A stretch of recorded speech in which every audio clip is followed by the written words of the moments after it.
রাজধানীর বিজয়নগরের জাতীয় পার্টি ও গণ অধিকার পরিষদের নেতাকর্মীদের মধ্যে সংঘর্ষের ঘটনা ঘটেছে। এতে আহত হয়েছেন বেশ কয়েকজন। শুক্রবার ২৯শে আগস্ট সন্ধ্যায় সেখানে বেশ কিছুক্ষণ ঢেল ছোড়াছুড়ির পর পুলিশ ও সেনাবাহিনী গিয়ে পরিস্থিতি নিয়ন্ত্রণে নেয়। গণ অধিকার পরিষদের দাবি, তাদের মিছিলের পিছন থেকে হামলা করেছে জাতীয় পার্টি। অন্যদিকে জাতীয় পার্টির অভিযোগ, তাদের প্রধান কার্যালয়ে হামলা হয়েছে ওই মিছিল থেকে।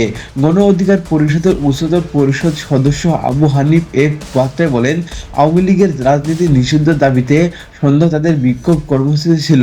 সন্ধ্যা 6:30টার দিকে পল্টন মোড়ে তাদের মিছিল পিছনে অংশে হামলা করা হয়। জাতীয় পার্টি অফিসের সামনে থেকে 200-300 লোক এই হামলায় অংশ নেয় এবং হামলাকারীদের মধ্যে আওয়ামী লীগ ও যুবলীগ ছিল।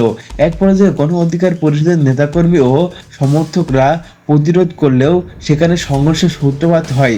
অন্যদিকে জাতীয় পার্টির চেয়ারম্যান প্রেস সেক্রেটারি খন্দকার জালালি দাবি করেন, জাতীয় পার্টির কেন্দ্রীয় কার্যালয়ে সন্ত্রাসী হামলা হয়েছে।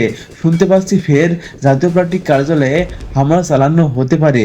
তবে সেনাবাহিনী সহ আইন শৃঙ্খলা বাহিনীর সদস্যরা ঘটনাস্থলে আছেন।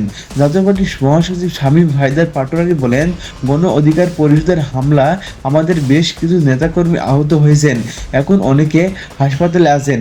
তিনি আরও বলেন, হামলা এক পর্যায়ে জাতীয় পার্টির নেতাকর্মীরা সাহসিকতার সঙ্গে প্রতিরোধ গড়ে তোলে। তখন গণ অধিকার পরিষদের নেতাকর্মীরা সরে যায়। পরবর্তী সময়ে সেনাবাহিনী এসে পরিস্থিতি শান্ত করে। রমনা থানার পরিদর্শক আতিকুল আলম খন্দকার ছিলেন ঘটনাস্থলে। তিনি গণমাধ্যমকে বলেন, সন্ধ্যা 6:30টার দিকে দুই পক্ষের মধ্যে ঢেল নিক্ষেপের ঘটনা খবর পেয়ে পুলিশ সেখানে যায়। পুলিশ ও সেনা সদস্যের চেষ্টায় বর্তমান পরিস্থিতি নিয়ন্ত্রণে রয়েছে।